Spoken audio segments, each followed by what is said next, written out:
Hello everyone, welcome back to my YouTube channel. आशा करता हूँ आप सभी स्वस्थ होंगे। तो काफ़ी बच्चों की क्वेरीज आ रही थी रिगार्डिंग सर हमें ये बताइए कि जो काउंसलिंग में डॉक्यूमेंट्स चाहिए वो कौन कौन से रिक्वायर्ड है। तो यहाँ पे आपको मैं बता देता हूँ कि आपको कौन कौन से डॉक्यूमेंट लेके जाने हैं किसके लिए, काउंसलिंग के लिए। ठीक है, तो काउंसलिंग के लिए आपको कौन कौन से डॉक्यूमेंट चाहिए होंगे। तो सबसे पहले आपको कौन सा डॉक्यूमेंट चाहिए होगा, जो आपने HPTU का जो काउंसलिंग का फॉर्म फिल किया होगा। ठीक है, बच्चे वही जाएंगे जिन्होंने HPTU का क्या किया, काउंसलिंग का फॉर्म फिल किया है, वही बच्चे जाएंगे। इसके अलावा और क्या क्या रिक्वायर्ड डॉक्यूमेंट है उसकी बात कर लेते हैं। सबसे पहला तो आपका काउंसलिंग का फॉर्म आता है।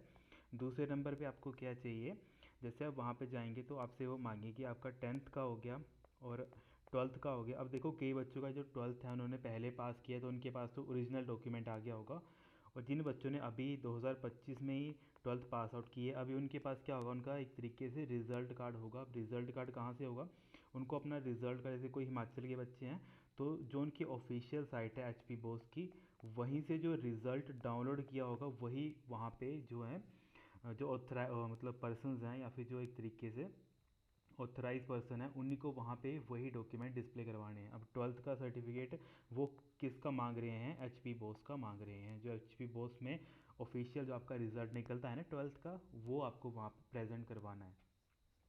ठीक है, अब जितने भी डॉक्यूमेंट्स हैं इनके आपको कम से कम हो सके तो 4 कॉपीज़ रखनी है अपने पास।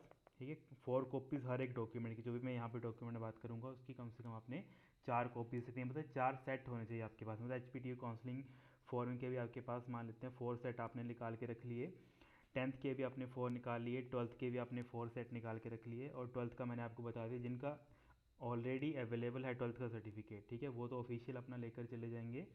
जिनका नहीं है, जिन्होंने अभी 2025 में ही 12th पास आउट की है, जैसे फॉर एग्जांपल HP बोस के जो बच्चे हैं, तो जो उनका ऑफिशियल बोर्ड की साइट से जो रिज़ल्ट निकलता है वही वहाँ पे डिस्प्ले करना है। ये बच्चे क्या कर रहे हैं, वो अमर उजाला, ठीक है, जो अमर उजाला की जो साइट होती है वहाँ से अपना रिज़ल्ट लेके चले जा रहे हैं। कई बच्चे जो हैं वो जागरण जोश की साइट में भी उनका रिज़ल्ट मिलता है, वहाँ की जो रिज़ल्ट है उनको लेके दिखा रहे हैं। तो वहाँ पे अथॉरिटी इसके बारे में बोल रहे हैं कि जो ऑफिशियल रिज़ल्ट होता है वो वहाँ पे उनको प्रेजेंट करवाएं। तो इससे बेटर है कि आप क्या करें, उस टाइम पे ही क्या कर लें, उससे पहले क्या करें, आप जो ऑफिशियल साइट से जो रिज़ल्ट निकलता है आपका उसी को आप लेकर जाएं। ठीक है, कितनी कितनी कॉपीज रखनी है आपको, हर एक डॉक्यूमेंट की 4 कॉपीज रखनी है। मतलब ओरिजिनल के साथ कितनी कॉपीज होनी चाहिए आपके पास, 4 कॉपीज मिनिमम प्रेजेंट होनी चाहिए। क्योंकि मान लेते हैं एक कॉपी आपकी यूनिवर्सिटी में लग गई, ठीक है, एक या दो कॉपी, जितने आप राउंड, एक तरीके से जितने राउंड्स में आप पार्टिसिपेट करेंगे उतनी आपकी कॉपीज़ की रिक्वायरमेंट पड़ेगी। ओके, तो मान लेते हैं आपने 2 राउंड्स में पार्टिसिपेट किया तो उसके लिए आपकी 2 कॉपीज़ यूटिलाइज होगी, और उसके अलावा जैसे आप कॉलेज में जाएंगे तो 3rd कॉपी वहाँ पे यूटिलाइज हो जाएगी। ठीक है, 3rd और 4th, तो मिनिमम आप 4 कॉपीज़ निकाल के रख लें हर एक, जो भी मैं यहाँ पे फॉर्म आपको बताऊँगा। तो काउंसलिंग फॉर्म के आपने 4 निकाल लेने, 10th के, 12th के। इसके अलावा जो आपका करेक्टर सर्टिफिकेट बनता है, ठीक है, आपका करेक्टर सर्टिफिकेट बनता है, ये आपको निकाल के रखना है। ठीक है, करेक्टर सर्टिफिकेट कईयों को स्कूल का बनता है तो स्कूल का बना लेना है। ओके, और जैसे कईयों का बाहर का भी बनता है तो बाहर से भी बना सकते हैं। तो ये दोनों है, तो मेनली करेक्टर सर्टिफिकेट स्कूल से ही इशू हो जाता है कि ये बच्चा हमारे पास पढ़ा था, इसका करेक्टर गुड है, तो ये डॉक्यूमेंट वहाँ पे मांगा जा रहा है। इसके अलावा और कौन सा डॉक्यूमेंट आपसे वहाँ पे मांग सकते हैं, इसके अलावा जो वहाँ पे डॉक्यूमेंट मांगा जा रहा है करेक्टर सर्टिफिकेट के अलावा, जो आपका एक तरीके से यहाँ पे सब कैटेगरीज हैं। अब सब कैटेगरीज वाले कंफ्यूज इसलिए हो रहे हैं क्योंकि जो डिफेंस वाले बच्चे हैं, अब यहाँ पे एग्जांपल ले लेता हूँ, कुछ सब कैटेगरीज कौन कौन सी है, डिफेंस है आपके पास, फ्रीडम फाइटर है आपके पास, इसके अलावा जो आपके पास PWD के जो बच्चे होते हैं, जिसको हम बोलते हैं ना फिजिकल चैलेंज, कुछ बच्चे होते हैं हमारे पास, इसके अलावा IRDP के कुछ बच्चे होते हैं, और स्पोर्ट्स के कुछ बच्चे होते हैं, और लास्ट में कौन सी कैटेगरी बचती है आपके पास, जो रूरल बैकवर्ड एरिया, जिसको हम क्या बोलते हैं, बैकवर्ड एरिया भी बोलते हैं। तो ये सारी क्या होती हैं, सब कैटेगरीज होती हैं। तो इनके आपको क्या करने हैं, जो इनके ओरिजिनल डॉक्यूमेंट्स हैं इसके साथ जो इनके जेरोक्स है वो भी वहाँ पे आपके पास प्रेजेंट होने चाहिए। मतलब ओरिजिनल के साथ क्या होना चाहिए आपके पास, जेरोक्स भी प्रेजेंट होना चाहिए वहाँ पे। ठीक है, तो ये दोनों क्या मतलब डिफेंस का ओरिजिनल उसका जेरोक्स, फ्रीडम फाइटर का ओरिजिनल उसका जेरोक्स, जो PWD का एक तरीके से बच्चे हैं उनके जो डॉक्यूमेंट्स होते हैं वो उनके पास होने चाहिए। IRDP के जो बच्चे होते हैं उनके पास अपने डॉक्यूमेंट होने चाहिए, मतलब IRDP BPL के जो डॉक्यूमेंट्स होते हैं वो होने चाहिए।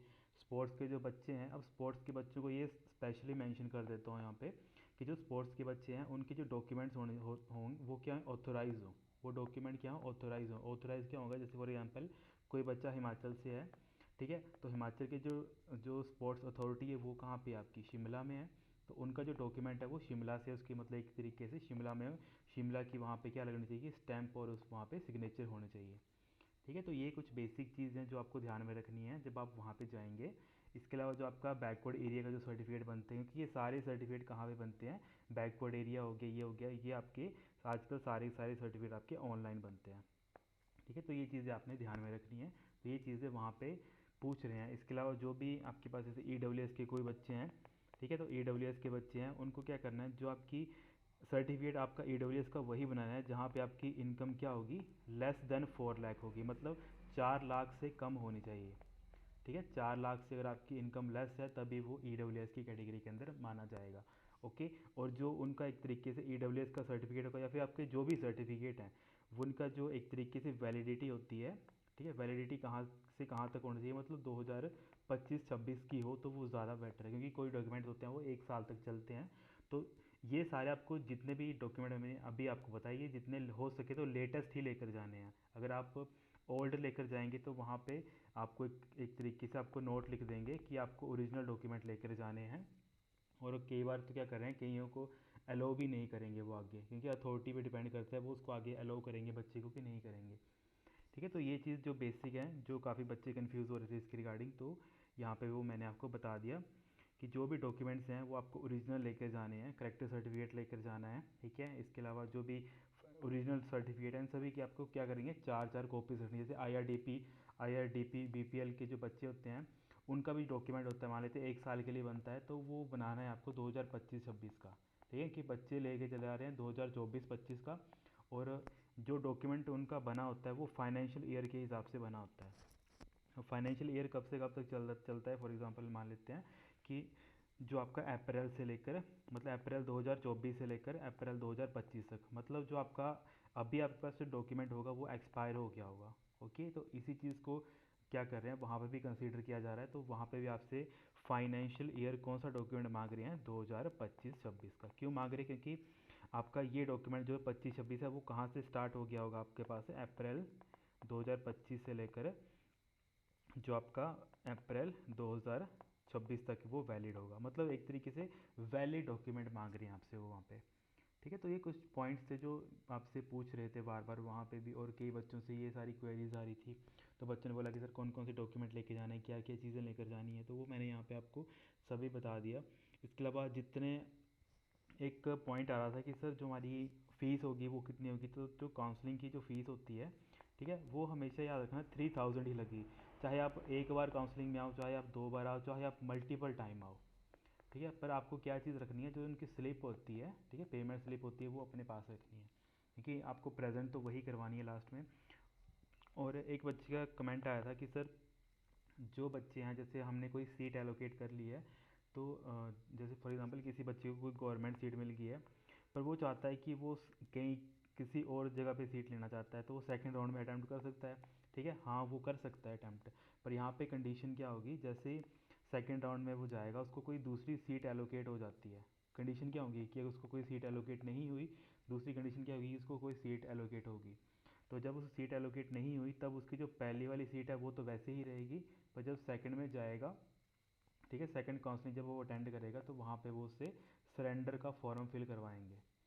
ठीक है, सरेंडर का वो फॉर्म फिल करवाएंगे। कब फिल करवाएंगे, जब आपको दूसरी सीट एलोकेट हो जाएगी, उस टाइम पे बोल देंगे कि अब आप इसको सरेंडर कर दो। तो जिससे क्या होगा कि आपकी जो पहले का कॉलेज होगा वो वहाँ पे आपसे उसकी सीट क्या होगी, आपसे वापस ले ली जाएगी। ठीक है। तो ऐसे करके होता है, कई बार क्या होता है बच्चे अपग्रेड भी हो जाते हैं, और कई बार क्या होता है बच्चे डाउनग्रेड भी चले जाते हैं। ठीक है, वो डिपेंड करता है कि आप क्या कर रहे हो, सेकंड काउंसलिंग में क्या प्रेफर कर रहे हो। ठीक है। तो ये कुछ चीज़ें हैं जो बार बार बच्चे कमेंट करके पूछ रहे थे, तो उसके रिगार्डिंग मैंने आपको बता दिया। इसके अलावा कुछ और डाउट आता है तो वो भी मुझे आपने बता देना है। ठीक है, जैसे अभी कई बच्चों का कल भी है, 29 को भी है ना। इसके अलावा मतलब स्टार्टिंग चल ही रही है। इसके अलावा जो 30 से स्टार्ट हो जाएंगे बच्चे, आधे बच्चों की काउंसलिंग 30 से स्टार्ट हो जाएगी। ठीक है। तो इन सभी बच्चों के लिए ये था कि एक तरीके से जो HP सेट के बच्चे भी होंगे, ठीक है, ये सारे मैक्सिमम जो भी क्योंकि अभी तो JEE मेन के बच्चों का चल रहा था, तो जो भी HP सेट के बच्चे आएंगे उनके लिए एक तरीके से एडवांस में मैं पूरी की पूरी चीज़ें कन्वे कर देता हूँ। ठीक है। अब लास्टली मैं